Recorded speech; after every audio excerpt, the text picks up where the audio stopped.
बिस्मिल्लाहिर्रहमानिर्रहीम। Dear students, आज जो हम टॉपिक डिस्कस कर रहे हैं वो है चैप्टर नंबर 11 से। इसका टाइटल है two sample test of hypothesis.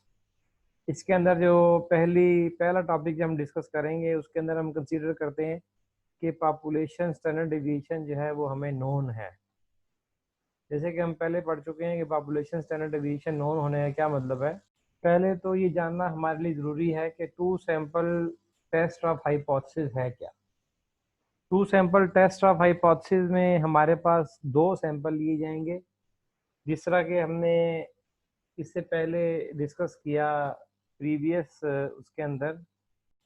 अभी तक जो हमने one sample test of hypothesis discuss किया उसके अंदर हम ये बात करते रहे। हमने सपोज किया था कि लेट्स सपोज जो ग्रेड्स हैं, जो CGPA है वो BS इकोनॉमिक्स एंड फाइनेंस का ये मॉर्निंग क्लास है उसके ग्रेड्स ज़्यादा हैं। उससे ग्रेड जो हैं वो 3+ हैं ऑन एवरेज ग्रेड्स। तो अब इस किस्म की सिचुएशन में जब हम one sample test of hypothesis की डिस्कशन कर रहे थे तो हमने कहा कि on average grades of BS economics and finance morning class is greater than 3। अब ये हमारे पास क्या है, ये एक हमारा हाइपोथेसिस है। इस हाइपोथेसिस में हमने सिर्फ एक ही सैंपल की बात की है, एक ही पॉपुलेशन की बात की है। वो पॉपुलेशन कौन सी है? BS economics and finance morning. तो जब हम एक ही पॉपुलेशन की बात करते हुए हाइपोथेसिस टेस्टिंग करते हैं तो हम उसे कहते हैं कि ये है one sample test of hypothesis. लेकिन इस चैप्टर के अंदर हम डिस्कस कर रहे हैं two sample test of hypothesis. इस two sample test of hypothesis का मतलब क्या है? इस two sample test of hypothesis का मतलब ये है कि अब हमारे पास एग्जांपल ये नहीं होगी कि हम ये देख रहे हैं कि on average grades BS economics and finance morning class के 3 से ज़्यादा हैं। अब इसके अंदर हम बेसिकली दो पॉपुलेशंस लेंगे। दो पॉपुलेशन कैसे लेंगे? हम लेट्स सपोज एक एग्जांपल में यहाँ पे आपको कोड करता हूँ। लेट्स सपोज एग्जांपल ये है कि हम ये देखना चाह रहे हैं, हम एक हाइपोथेसिस बनाते हैं। वो हाइपोथेसिस क्या है कि BS इकोनॉमिक्स एंड फाइनेंस की जो मॉर्निंग क्लास है उसके grades BS economics and finance evening class से ज़्यादा हैं।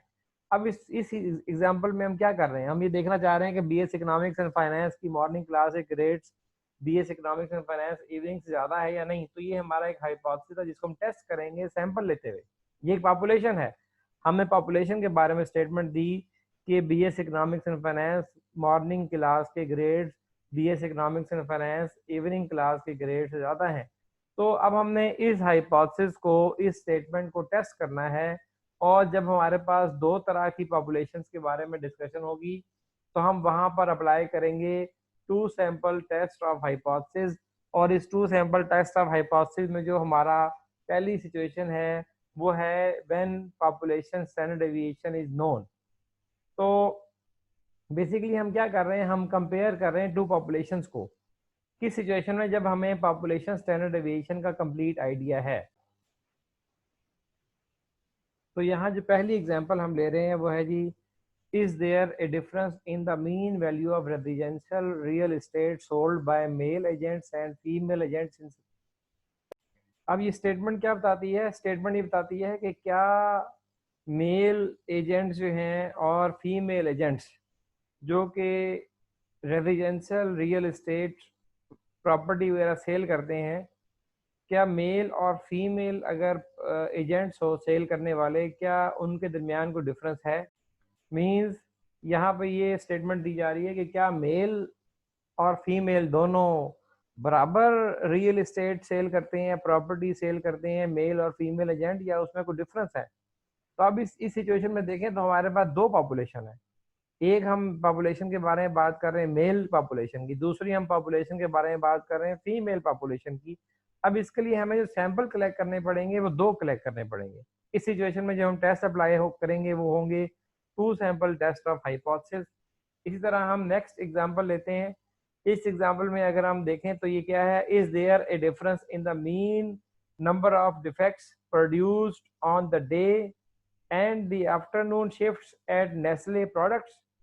तो इस एग्जांपल में अगर देखें, ये जो सेकंड एग्जांपल है इसके अंदर नेस्ले के हवाले से बात की जा रही है कि जो नेस्ले के अंदर प्रोडक्शन होती है डे टाइम के अंदर और जो आफ्टरनून में जो प्रोडक्शन होती है उसमें जो डिफेक्ट्स आते हैं, क्या उसमें कोई डिफरेंस है? अब यहाँ पे दो तरह की पॉपुलेशन के बारे में बात हो रही है। एक पॉपुलेशन वो जो डे टाइम में प्रोड्यूस करती है और उसमें जो डिफेक्ट्स आते हैं। दूसरी पॉपुलेशन वो जो आफ्टरनून में प्रोड्यूस करती है, आफ्टरनून शिफ्ट में जो प्रोड्यूस करती है और उसके अंदर डिफेक्ट आते हैं। अब जो डिफेक्ट्स हैं डे टाइम शिफ्ट के अंदर और आफ्टरनून शिफ्ट के अंदर, क्या वो डिफेक्ट्स बराबर हैं? क्या उसमें कोई डिफरेंस है? अब यहाँ पे दो पॉपुलेशन है तो यकीनन हमें दो सैंपल कलेक्ट करने पड़ेंगे। एक डे शिफ्ट से कलेक्ट करना पड़ेगा और दूसरा सैंपल कलेक्ट करना पड़ेगा आफ्टरनून शिफ्ट से। तो हम दोनों शिफ्ट से कलेक्ट किए गए सैंपल को आपस में टेस्ट के थ्रू कंपेयर करके बताएंगे कि क्या उनमें डिफरेंस है। अगर डिफरेंस है तो हमारा जो हाइपोथेसिस है क्या वो रिजेक्ट हो रहा है या रिजेक्ट नहीं हो रहा, हम इस हाइपोथेसिस को आगे एग्जांपल के थ्रू लेते हैं। तीसरी एग्जांपल हम यहाँ पे ले रहे हैं, is there a difference in the mean number of days absent between young workers and older workers in RFC fast food shop. ये एक शॉप है जी आरएफसी, उसके अंदर हम देख रहे हैं कि जो यंग वर्कर्स काम कर रहे हैं जिनकी एज 21 ईयर से कम है वो कितने दिन एब्सेंट रहते हैं, और जो ऐसे वर्कर जो ओल्ड हैं मींस जिनकी एज 60 ईयर से ज़्यादा है तो वो वर्कर्स कितने एब्सेंट रहते हैं। हम ये देखना चाह रहे हैं कि क्या दोनों की एब्सेंटीज में जो यंग वर्कर हैं और जो ओल्ड वर्कर हैं उनकी एब्सेंटीज में कोई फर्क है, इज देयर एनी डिफरेंस। जो आरएफसी फास्ट फूड शॉप पे काम करते हैं उसमें कोई डिफरेंस है, तो उस डिफरेंस को हम यहाँ पे देखना चाह रहे हैं कि क्या कोई डिफरेंस है। तो अब यहाँ पर कितनी पॉपुलेशन है? दो। एक पॉपुलेशन है यंग वर्कर्स की, दूसरी पॉपुलेशन है ओल्डर वर्कर्स की। तो हम यहाँ पे दो सैंपल लेंगे, हम सैंपल लेंगे यंग वर्कर से भी, हम सैंपल लेंगे ओल्डर वर्कर से भी। तीसरी एग्जांपल की तरफ चलते हैं। नेक्स्ट एग्जांपल है जी, is there any difference in the proportion, is there a difference in the proportion of BZU graduates and IUB graduates who pass the GATE subject examination on their first attempt? अब ये example क्या है? इस example में ये देखना चाह रहा है कि क्या BZU के जो ग्रेजुएट्स हैं उनका प्रोपोर्शन और जो IUB के ग्रेजुएट्स हैं उनका प्रोपोर्शन जो कि गेट सब्जेक्ट एग्जामिनेशन अपनी पहली अटेम्प्ट में पास करते हैं, क्या उनके प्रोपोर्शन में कोई डिफरेंस है? क्या BZU के फर्स्ट अटेम्प्ट में पास करने वाले ग्रेजुएट्स IUB के फर्स्ट अटेम्प्ट में पास करने वाले ग्रेजुएट्स के बराबर हैं या उनमें कोई डिफरेंस है? अब यहाँ पे दो पॉपुलेशन हैं, एक पॉपुलेशन की बात हो रही है BZU, दूसरी पॉपुलेशन की बात हो रही है IUB की। तो अब इस एग्जाम्पल के अंदर अगर हम देखें तो हमें यहाँ पे दो सैंपल लेने पड़ेंगे। इस स्टेटमेंट को वेरीफाई करने के लिए, इस स्टेटमेंट को टेस्ट करने के लिए हमें दो सैंपल लेने पड़ेंगे। एक सैंपल लेना पड़ेगा BZU से, सेकंड सैंपल लेना पड़ेगा IUB से, और फिर हम उसके ऊपर सर्टेन टेस्ट अप्लाई करके देखें कि हमारे पास ये जो स्टेटमेंट है ये ट्रू है या ट्रू नहीं है। नेक्स्ट एग्जांपल की तरफ चलते हैं। ये एग्जांपल क्या है? Is there an increase in the production rate if music is piped into the production area. Means क्या प्रोडक्शन के अंदर कोई फर्क आएगा, प्रोडक्शन में कोई इंक्रीज आएगा अगर प्रोडक्शन एरिया में म्यूजिक चल रहा हो या म्यूजिक ना चल रहा हो? क्या अगर म्यूजिक प्ले हो रहा है तो क्या प्रोडक्शन ज्यादा आएगी as compare to without music?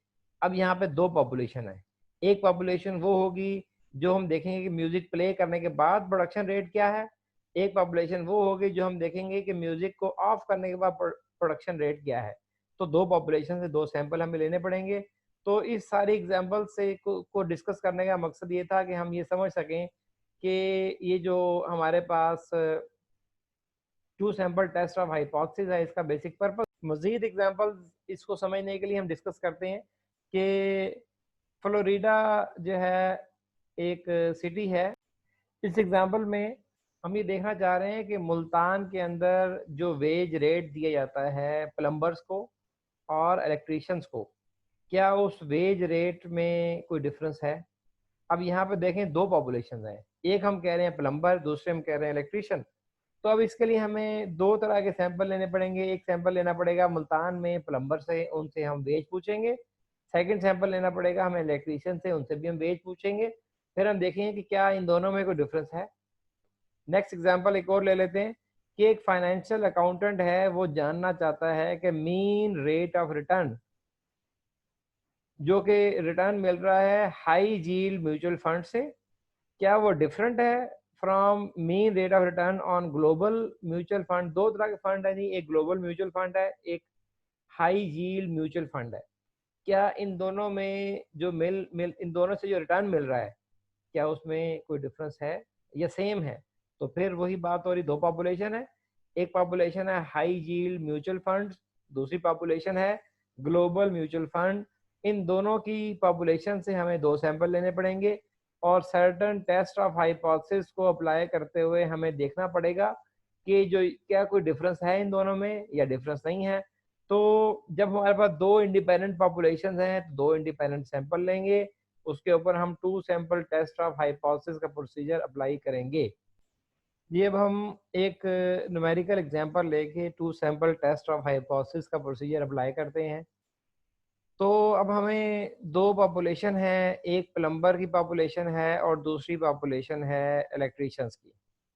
इन दोनों पॉपुलेशंस के लिए हमें रैंडम सैंपल लेना पड़ेगा, दोनों पॉपुलेशन से हमें रैंडम सैंपल लेना पड़ेगा।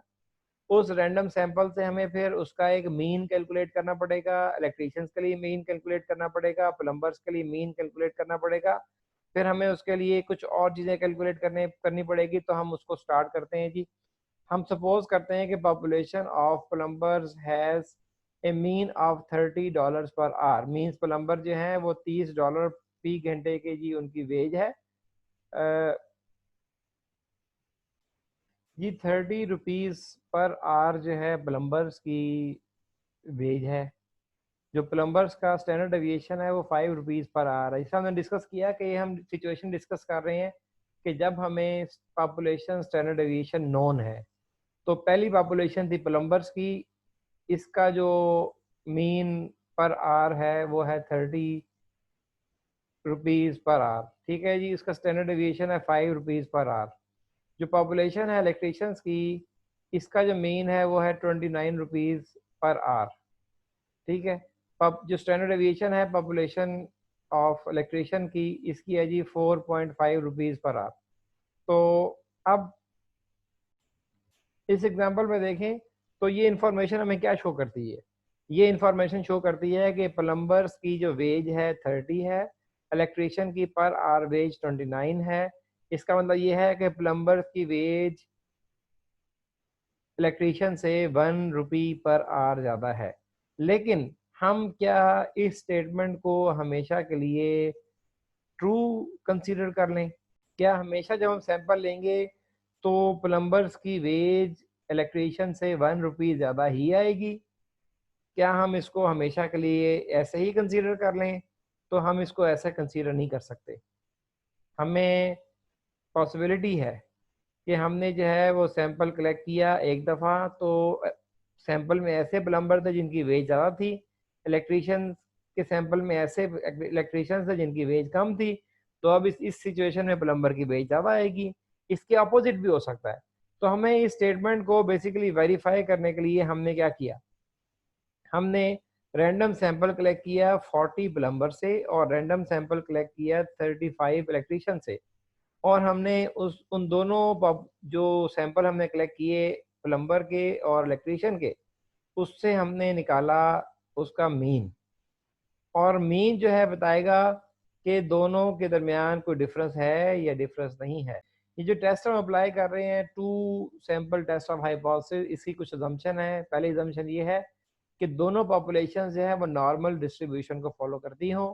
दोनों पॉपुलेशन जो हैं, दोनों सैंपल जो हों वो इंडिपेंडेंट पॉपुलेशन से लिए गए हों। मींस हमने दोनों सैंपल, लेट्स सपोज हम मेल और फीमेल को देख रहे हैं, तो दोनों सैंपल हमने मेल से नहीं ले लेने। तो इस तरह तो हम वो नहीं कर सकते, ये तो इंडिपेंडेंट से पॉपुलेशन नहीं है। तो मेल और फीमेल दोनों अलग अलग पॉपुलेशन होना जरूरी है। मीन दोनों पॉपुलेशंस का इंडिपेंडेंट होना जरूरी है, तो हम उसमें से सैंपल लेंगे। थर्ड जो इसकी assumption है वो है कि standard deviation for both population must be known, means ये हम डिस्कस कर रहे हैं कि when we know about population standard deviation, जो इसके लिए हम टेस्ट अप्लाई करेंगे जी, वो ये सामने दिया गया है कि ज़ाहिर बात है जब हम पॉपुलेशन स्टैंडर्ड डेविएशन के बारे में जानते हैं, हमें गिवन है population standard deviation is known, then in this situation we use z-test. In z-test we will take mean of first sample which will be called as x1 bar, और दूसरे sample की जो हम मीन लेंगे उसे हम कहेंगे कि वो है x2 बार।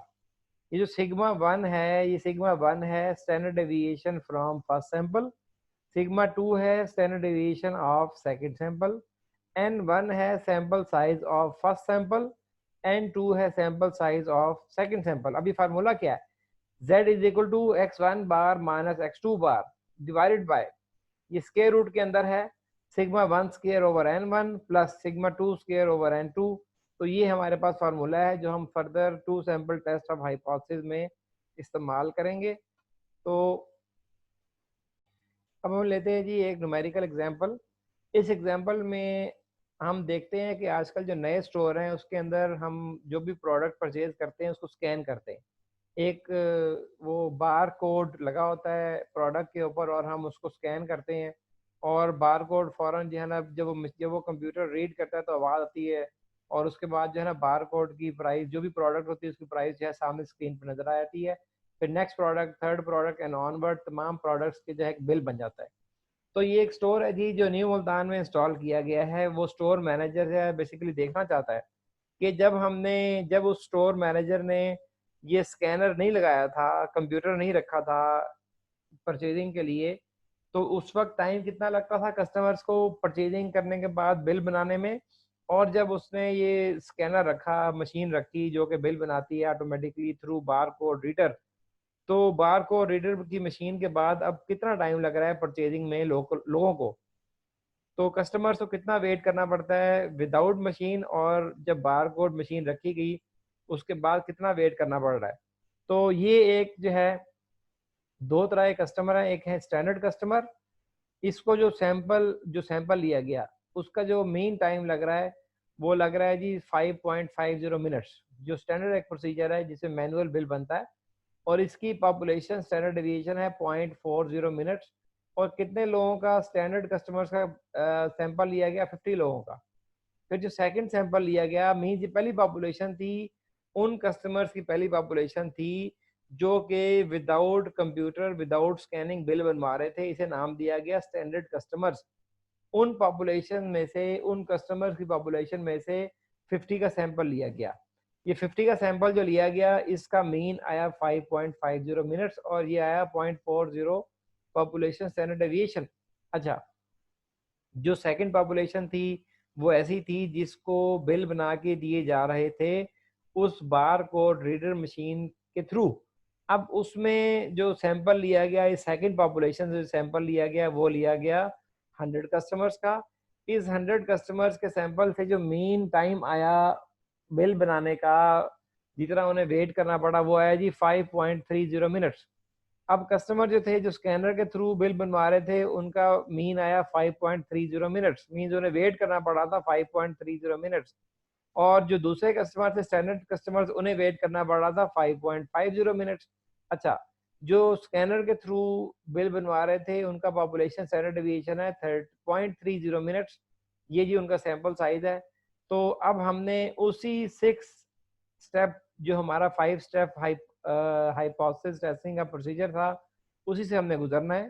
हमारा जो जो हम पहले डिस्कस कर चुके हैं 5 स्टेप हाइपोथेसिस टेस्टिंग प्रोसीजर, जिसमें पहला स्टेप था हाइपोथेसिस टेस्टिंग का, उसके अंदर हम ऑल्टरनेटिव और नल हाइपोथेसिस लिखते थे। अब इसका हाइपोथेसिस क्या है जी, इसका नल हाइपोथेसिस है कि ये एस शो कर रहा है, म्यू एस शो कर रहा है पॉपुलेशन ऑफ स्टैंडर्ड कस्टमर्स, ये म्यू यू शो कर रहा है population of you scan customer. ये नल हाइपोथेसिस क्या शो कर रहा है कि जो स्टैंडर्ड कस्टमर्स हैं उसका जो वेटिंग टाइम है वो लेस है, इक्वल टू है as compare to you scan customers. अच्छा, अब इसका ऑल्टरनेटिव क्या है, ऑल्टरनेटिव क्या है कि जो स्टैंडर्ड कस्टमर्स हैं उसको टाइम ज़्यादा लग रहा है as compare to scanner machine से जो कस्टमर आ रहे हैं, उस मीन्स उसको टाइम कम लग रहा है। तो मीन्स जो स्टैंडर्ड कस्टमर्स हैं उनको ज़्यादा इंतज़ार करना पड़ रहा है अपनी बारी के लिए। जो स्कैनर के कस्टमर हैं उन्हें उन्हें कम इंतज़ार करना पड़ रहा है अपनी अपनी टर्न आने के लिए। इसका मतलब ये है कि जो जो स्टैंडर्ड कस्टमर हैं, जो मैनुअल बिल के थ्रू कर रहे हैं, उनको ज़्यादा टाइम लग रहा है बिल बनवाने में, और स्कैनर वाले कस्टमर्स को टाइम कम लग रहा है बिल बनवाने में। तो ये पहला स्टेप था कि हमने नल और अल्टरनेटिव हाइपोथेसिस को लिखना था। सेकंड स्टेप क्या है कि हमने लेवल ऑफ सिग्निफिकेंस लिखना है। तो हमने यहाँ पे चूज किया है कि हम लेवल ऑफ सिग्निफिकेंस रखेंगे 0.01%। मींस हम रिलायबिलिटी का लेवल जो है 99% रखते हुए हम ये स्टेटमेंट को टेस्ट करेंगे कि is there any difference between waiting time of standard customers and use can customers. Third step क्या है जी कि हमने थर्ड स्टेप पे जो टेस्ट स्टैटिस्टिक है वो लिखनी है। जो टेस्ट है हमारे पास वो हम पहले बता चुके हैं कि हमारे पास टेस्ट कौन सा हमने अप्लाई करना है, फार्मूला कौन सा अप्लाई करना है जी, उसके बारे में हमने ये फार्मूला हम यूज़ करेंगे। z is equal to x1 minus x2 x1 bar minus x2 bar, और ये इसके बाद जो है ना हम रिजल्ट कैलकुलेट करें। हमने z टेस्ट यहाँ पे अप्लाई करना है। फोर्थ स्टेप क्या था कि फोर्थ स्टेप पे हमने बताना था डिसीजन रूल। अब हम किस बेस पे डिसाइड करेंगे कि हमारा नल हाइपोथेसिस या अल्टरनेटिव हाइपोथेसिस किस वक्त हमारा रिजेक्ट या एक्सेप्ट होगा। तो ये हमारे पास जी एक हम ये देख सकते हैं कि एक डिस्ट्रीब्यूशन, नॉर्मल डिस्ट्रीब्यूशन बनी हुई है।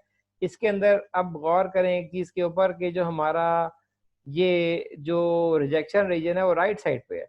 इस रिजेक्शन रीजन की राइट साइड पे होने की रीज़न हम बता सकते। रिजेक्शन रीजन राइट साइड पे इसलिए बनाया जा रहा है क्योंकि हमारा जो अल्टरनेटिव हाइपोथेसिस है, अगर उस पर गौर करें तो उसमें जो साइन है वो ग्रेटर देन का है। ये ग्रेटर देन का साइन जब होता है अल्टरनेटिव हाइपोथेसिस में, तो हमारा जो रिजेक्शन रीजन है वो नॉर्म जो डिस्ट्रीब्यूशन है उसके राइट साइड पे बनता है। अभी हमने डिसाइड कर लिया कि हमारा रिजेक्शन रीजन राइट साइड पे आएगा। अब हम डिस्कस करते हैं क्रिटिकल वैल्यू को। ये क्रिटिकल वैल्यू हमने कैसे कैलकुलेट की जी टेस्ट की? ये हमने कैलकुलेट की कि हमने पहले देखा कि हमारा लेवल ऑफ सिग्निफिकेंस क्या है। लेवल ऑफ सिग्निफिकेंस हमारा था 0.01। मींस हमने जो रिलायबिलिटी लेवल रखा वो 0.99 रखा। अब हमने जी टेस्ट की वैल्यू कैलकुलेट करने के लिए 0.99 को 2 पे डिवाइड किया। 0.99 को 2 पे डिवाइड किया तो हमारे पास क्या वैल्यू आई?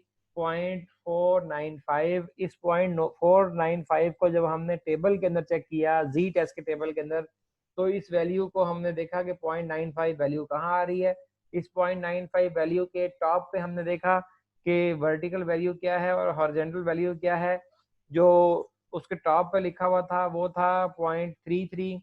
जो लेफ्ट साइड पे वैल्यू थी वो थी 2 और 0.33 को ऐड किया तो हमारे पास आ गई क्रिटिकल वैल्यू जो कि है 2.33। अब हम एच नॉट रिजेक्ट करेंगे अगर हमारे पास जो क्रिटिकल वैल्यू है 2.33, अगर हमारे पास जी टेस्ट की कैलकुलेटेड वैल्यू 2.33 से ग्रेटर आती है तो हम नल हाइपोथेसिस को रिजेक्ट कर देंगे।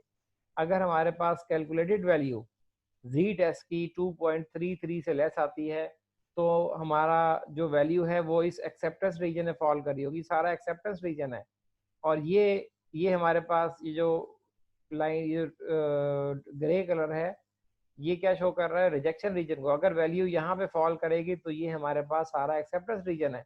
तो हम देखते हैं कि ये कैलकुलेटेड वैल्यू क्या आई।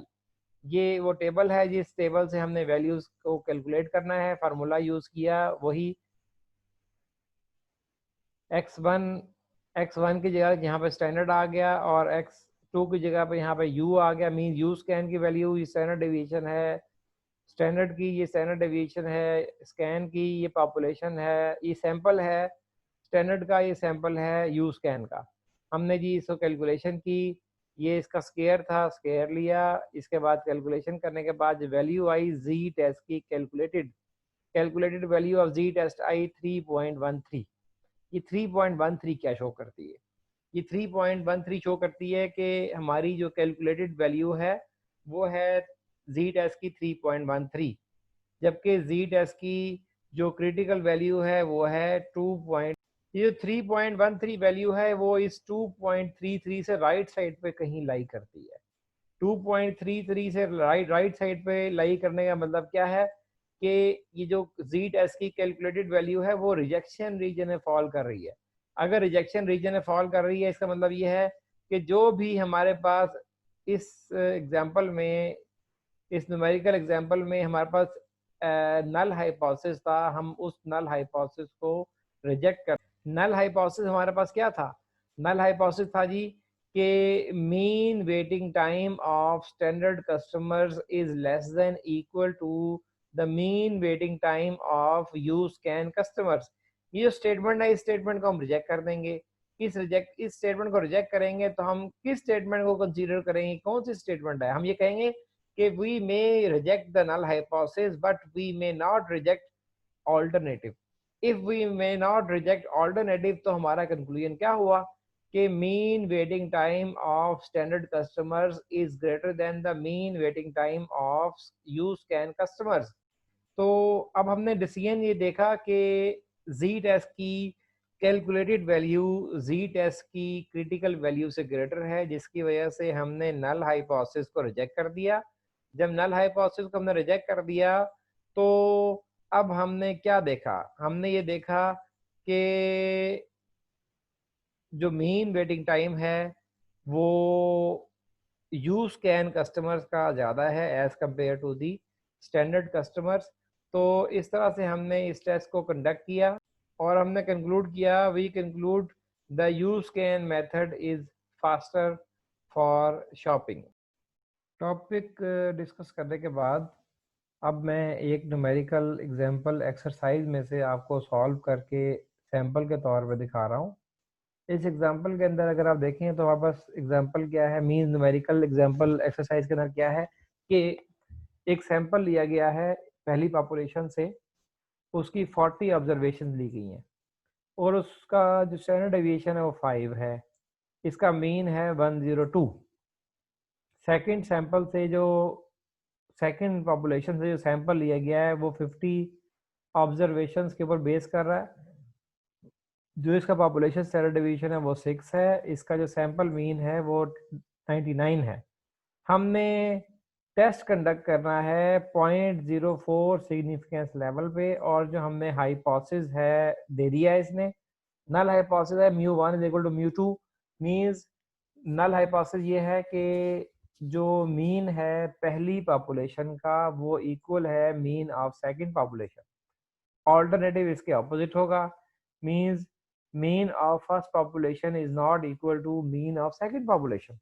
अब इस एग्जांपल के अंदर अगर आप इस एक्सरसाइज के अंदर क्वेश्चन के अंदर आप देखें वो क्या कह रहा है, वो पहला क्वेश्चन कर रहा है is there a is this a two tailed test और वन टेल्ड टेस्ट। तो हम अब कह सकते हैं कि ये हमारे पास कौन सा टेस्ट है? Two tail test. अब हमने डिसीजन रूल बताना है, टेस्ट स्टैटिस्टिक की वैल्यू बतानी है और बताना है कि हमारा डिसीजन क्या है। मीन हमने two sample testing of hypothesis का पूरा प्रोसीजर अप्लाई करना है, वही 5 स्टेप्स जो हम आज तक करते आए हैं, 6 स्टेप 5 स्टेप। कि पहला स्टेप क्या है कि हमने नल एंड अल्टरनेटिव हाइपोथेसिस लिखना है। नल और अल्टरनेटिव हाइपोथेसिस ये दे दिया गया है कि μ1 is equal to μ2, μ1 is not equal to μ2, ये हमारे पास क्या है? अल्टरनेटिव। लेवल ऑफ सिग्निफिकेंस क्या है? 0.04। टेस्ट स्टैटिस्टिक्स क्या है? ये हमें दे दिया गया है कि ये हमारे पास है टेस्ट स्टैटिस्टिक्स। इस टेस्ट स्टैटिस्टिक्स के अंदर हम फार्मूला देख सकते हैं वही जो हमने पहले टॉपिक में डिस्कस किया। अब डिसीजन रूल क्या होगा? मीन हम किस बेस पे डिसाइड करेंगे कि नल हाइपोथेसिस रिजेक्ट होगा या नल हाइपोथेसिस रिजेक्ट नहीं होगा। तो आप देखें कि हमारे पास जी टेस्ट की जो सिग्निफिकेंस, जो हमें सिग्निफिकेंस लेवल दिया है क्वेश्चन में, वो है 0.04। मीन्स हमारा रिलायबिलिटी लेवल कितना होगा? 96%।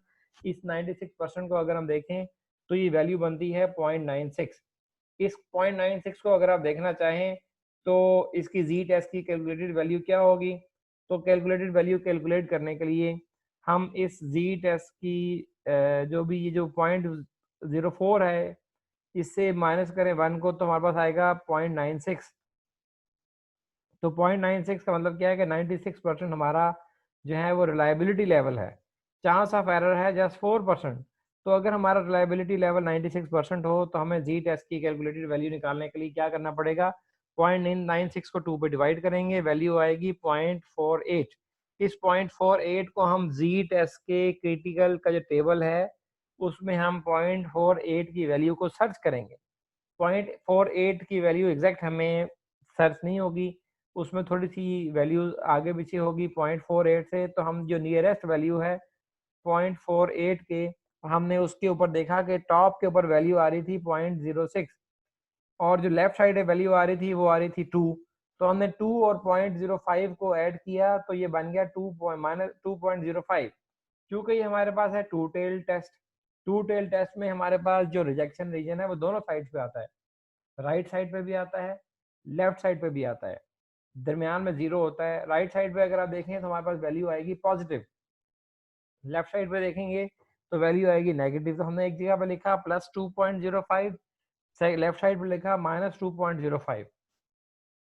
तो इसके अंदर हमने ये जो है ना वो डिस्ट्रीब्यूशन बना ली, नॉर्मल डिस्ट्रीब्यूशन, और इसके अंदर हमने रिजेक्शन और एक्सेप्टेंस रीजन बता दिया। ये सारा एक्सेप्टेंस रिजेक्शन H0 जब रिजेक्ट नहीं होगा ये वो रीजन है, मींस ये है एक्सेप्टेंस रीजन और ये रिजेक्शन रीजन है, और दूसरी साइड पर ये नेगेटिव साइड पर ये रिजेक्शन रीजन है। अब डिसीजन रूल क्या होगा, हम H0 को रिजेक्ट करेंगे अगर जी टेस्ट की कैलकुलेटेड वैल्यू 2.05 से ग्रेटर आती है, और हम H0 means null hypothesis reject करेंगे उस सूरत में भी अगर जी टेस्ट की कैलकुलेटेड वैल्यू नेगेटिव में 2.05 से लेस आती है। -2.05 से लेस वैल्यू कौन सी होगी, -2.06, -2.07, -2.08, -2.05 से वैल्यूज में मीन माइनस साइन अगर इग्नोर करें तो नेगेटिव साइड पे जितनी बड़ी वैल्यू हो उतनी छोटी होती है। इसलिए हमने यहाँ लिखा कि जी टेस्ट की अगर कैलकुलेटेड वैल्यू -2.05 से लेस आती है तो हम नल हाइपोथेसिस को रिजेक्ट कर देंगे। खैर हम टेस्ट अप्लाई किया, हमने फार्मूले में वैल्यूज पुट की। जो फर्स्ट सैंपल का मीन था 102 था, सेकंड सैंपल का मीन 99 था। फर्स्ट सैंपल का जो हमारे पास स्टैंडर्ड डेविएशन का 5 था, स्केयर ले लिया। सेकंड पॉपुलेशन का स्टैंडर्ड डेविएशन 6 था, स्केयर ले लिया। पहला सैंपल साइज 40 था, सेकंड सैंपल साइज 50 था। ये सारी कैलकुलेशन करने के बाद जो हमारे पास कैलकुलेशन में आंसर आया वो है 2.58। ये 2.58 क्या है, जी टेस्ट की जेड टेस्ट की कैलकुलेटेड वैल्यू। हमने इस कैलकुलेटेड वैल्यू को अब कंपेयर करना है कि ये कैलकुलेटेड वैल्यू जो है ये कहाँ फॉल कर रही है, ये कैलकुलेटेड वैल्यू रिजेक्शन रीजन में फॉल कर रही है या कि एक्सेप्टेंस रीजन में फॉल कर रही है। तो अगर हम गौर करें ये जो टी जी टेस्ट की कैलकुलेटेड वैल्यू है ये राइट साइड पे 2.05 से बड़ी है, मींस ये जो वैल्यू है ये 2.58 ये इस +2.05 से बड़ी है। इसका मतलब कि ये वैल्यू फॉल कर रही है रिजेक्शन रीजन में। किसको रिजेक्ट करना है, नल हाइपोथेसिस को। नल हाइपोथेसिस क्या है कि पहली पॉपुलेशन का मीन सेकंड पॉपुलेशन के इक्वल है। अगर इसको रिजेक्ट कर दिया तो हमने किसको रिजेक्ट नहीं किया, हमने रिजेक्ट इस स्टेटमेंट को नहीं किया, मींस हमने ऑल्टरनेटिव को रिजेक्ट नहीं किया। और हमने क्या कंक्लूड किया कि जो पॉपुलेशन मीन है फर्स्ट पॉपुलेशन का जो मीन है वो सेकंड पॉपुलेशन के मीन के इक्वल नहीं है। तो अब इसी को हम डिसीजन में क्या लिखेंगे, हम लिखेंगे कंप्यूटेड वैल्यू या calculated value of ji test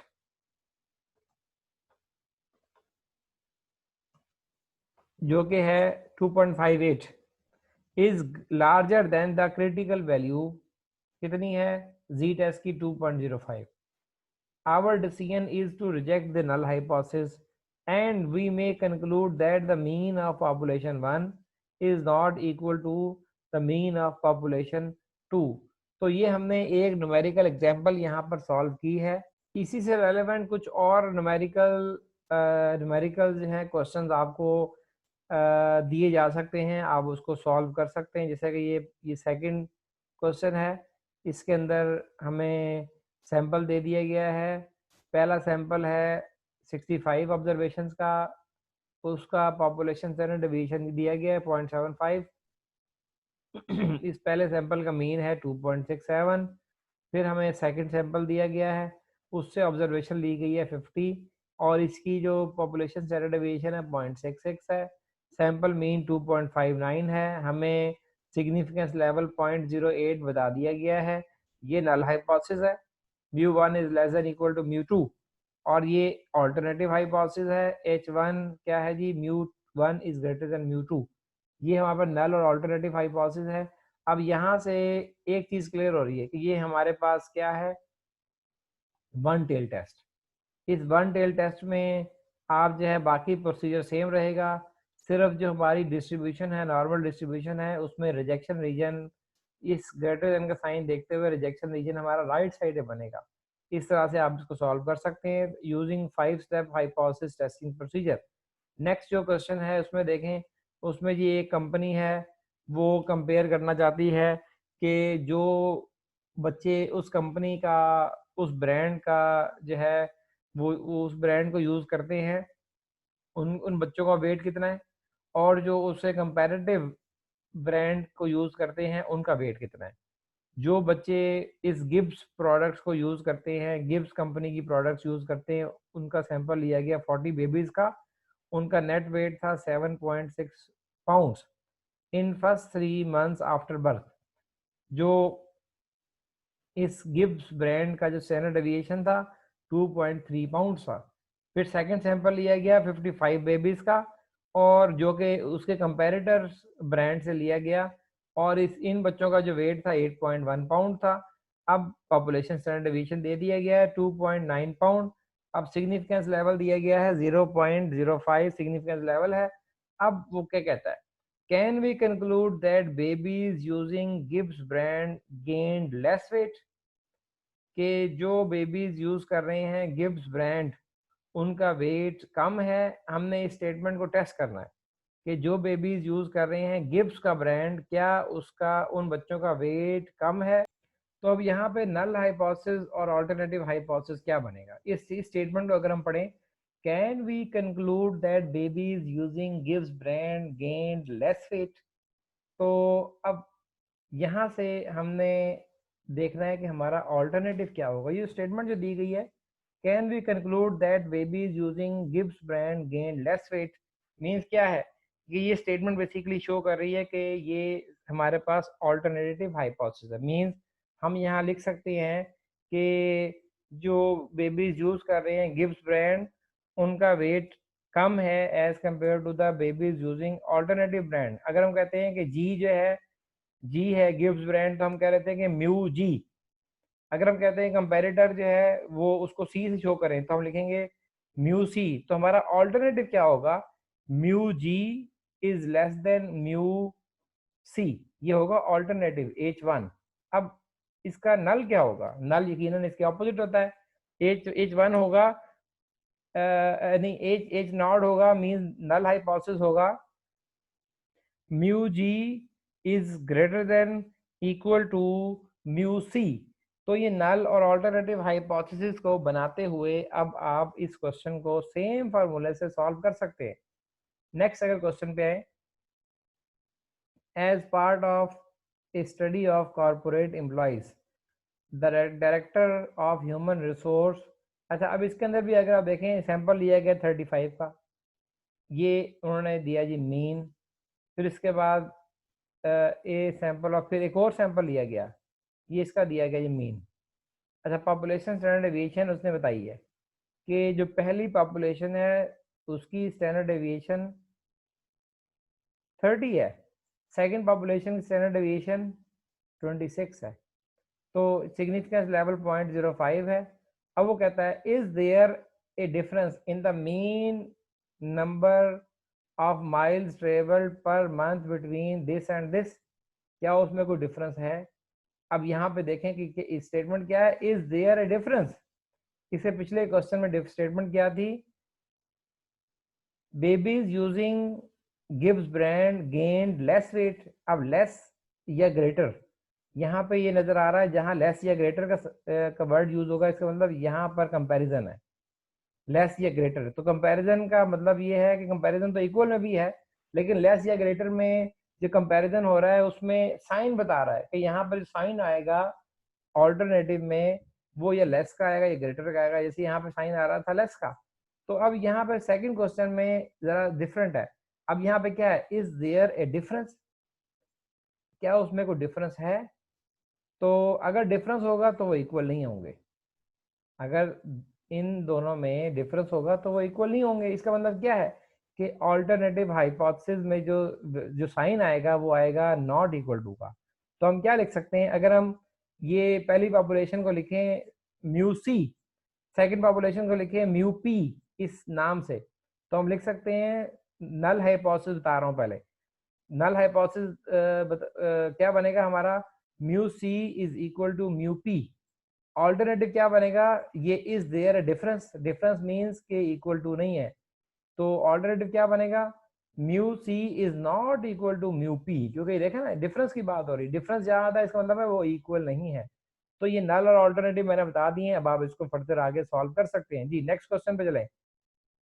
ये एक और क्वेश्चन है जी, इसके अंदर उसने पहला सैंपल लिया वुमेन का, ठीक है, और फिर सेकंड जो उसने कहा है कि जी जो हाइट है ना वो ये है 61.4। फिर सेकंड सैंपल लिया वो 39 वुमेन का, इनकी हाइट है ये, ठीक है। ये दो बेसिकली डिफरेंट सेक्शन थे। Medical researcher found that women who had normal delivery, अच्छा जी, सिजेरियन ये जो ऑपरेट होता है, तो ये बहरहाल इस वाला से नॉर्मल डिलीवरी, और ये उन्होंने कहा है कि हाइट इतनी है 61 और ये हाइट इतनी है। फिर उसे अज्यूम किया कि पॉपुलेशन जो है नॉर्मल डिलीवरीज की उसकी जो स्टैंडर्ड डेविएशन है वो 1.2 इंचज जो है ना, इसकी ये है स्टैंडर्ड डेविएशन पॉपुलेशन की। फिर इसने जी जो सेकंड पॉपुलेशन है इसमें उसने कहा है कि इसका स्टैंडर्ड डेविएशन, ये तो हमें मेन भी दे दिया गया है फर्स्ट पॉपुलेशन का, और फर्स्ट पॉपुलेशन का स्टैंडर्ड डेविएशन दे दिया गया है, सेकंड पॉपुलेशन का भी मीन दे दिया गया है, सेकंड पॉपुलेशन का स्टैंडर्ड डेविएशन भी दे दिया गया है। अब वो क्या क्वेश्चन कर रहा है, अब वो क्वेश्चन ये कर रहा है कि उसके अलावा उसने सैंपल साइज भी दे दिया है फर्स्ट और सेकंड पॉपुलेशन का।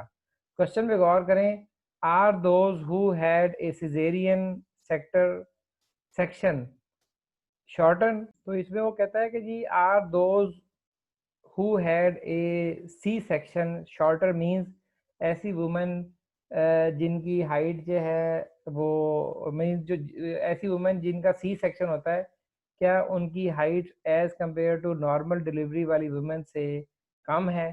तो यहाँ पे अब हमारा नल हाइपोथेसिस और अल्टरनेटिव हाइपोथेसिस क्या हो सकता है, अगर यहाँ पे शो करें फर्स्ट पॉपुलेशन जो कि है नॉर्मल डिलीवरी की, उसे हम शो करते हैं म्यू एन से। जो सेकंड पॉपुलेशन है वो है सी सेक्शन की, उसे हम शो करते हैं म्यू सी से। तो हमारा नल और ऑल्टरनेटिव हाइपोथेसिस क्या बन सकता है, हमारा ऑल्टरनेटिव बनेगा इसी स्टेटमेंट को देखते हुए कि शॉर्टर का वर्ड आ रहा है, इट मींस लेस देन का साइन आएगा, किसके साथ आएगा, म्यू सी के साथ। तो हम यहाँ पे ऑल्टरनेटिव हाइपोथेसिस बना सकते हैं mu C is less than mu n for normal delivery. तो mu C is less than mu N, ये हमारे पास क्या है, ऑल्टरनेटिव हाइपोथेसिस। इसका नल हाइपोथेसिस क्या होगा, नल हाइपोथेसिस होगा जी कि mu C is greater than equal to mu N. अब ये हमारे पास सारी पॉपुलेशन भी दी गई है, सैंपल भी दिया गया है, मीन भी दिया गया है, स्टैंडर्ड डेविएशन भी है, और मैंने नल हाइपोथेसिस और अल्टरनेटिव बता दिया है। अल्टरनेटिव क्या है, mu C is less than mu N, significance level 0.05 है। अब हमने इसको सॉल्व कर लेना है, तो अब आप इसका आंसर दे देंगे। ये नेक्स्ट क्वेश्चन भी आपके सामने, इसके अंदर भी देखें तो ये मीन वेज दोनों पॉपुलेशन की दे दी गई है, स्टैंडर्ड डेविएशन भी दे दिया गया है, सैंपल साइज भी दे दिया गया है। अब हमने बताना है would it be reasonable for her to conclude that union nurses earn more. अब यहाँ पे बात आ रही मोर की, यूनियन नर्सेज अर्न मोर। अब मोर का मतलब क्या है कि यहाँ साइन क्या आएगा ऑल्टरनेटिव में, ग्रेटर देन का, मोर का वर्ड आ रहा है, साइन क्या आएगा, ग्रेटर देन का। मीन्स हमारे पास अगर हम शो करें यूनियन को म्यू यू से, नॉन यूनियन को म्यू एन से, तो हमारा ऑल्टरनेटिव क्या बनेगा, mu U is greater than mu N. ये क्या बनेगा ऑल्टरनेटिव। इसका नल क्या बनेगा, mu U is less than equal to mu N. तो ये हमारे पास नल और ऑल्टरनेटिव हाइपोथेसिस बनेंगे। तो इसको भी आप सॉल्व कर सकते हैं। और जिस तरह हमने पहले 2 सैंपल टेस्ट ऑफ हाइपोथेसिस की बातें की। हम टोटल अपने लेक्चर को सम अप करते हैं, हम देखते हैं हमने आज क्या डिस्कस किया। ये हमारा पहला लेक्चर था मिड टर्म के बाद, जिसके अंदर हमने डिस्कस किया कि 2 सैंपल टेस्ट ऑफ हाइपोथेसिस क्या होता है। जिसके अंदर 2 पॉपुलेशन का ज़िक्र आ जाए तो 2 सैंपल टेस्ट ऑफ हाइपोथेसिस हम यूज़ करते हैं। हमने उसकी एग्ज़ाम्पल डिस्कस की, हमने उसका फ़ॉर्मूला देखा, हमने 5 step testing of hypothesis procedure के थ्रू हमने उसको जो है एक न्यूमेरिकल एग्ज़ाम्पल सॉल्व की। इसके बाद मैंने एक्सरसाइज़ से आपको एक क्वेश्चन सॉल्व करके दिया। उसके बाद जो बाकी क्वेश्चन्स है एक्सरसाइज़ के अंदर, उसका आपको यहाँ पे जो है वो एक प्रीव्यू और जो है स्नैपशॉट दिखाया। अब आपने इन तमाम क्वेश्चंस को सॉल्व करना है ताकि आपकी प्रैक्टिस हो सके और आप इसके ऊपर पूरा जो है इस टॉपिक को समझ सकें।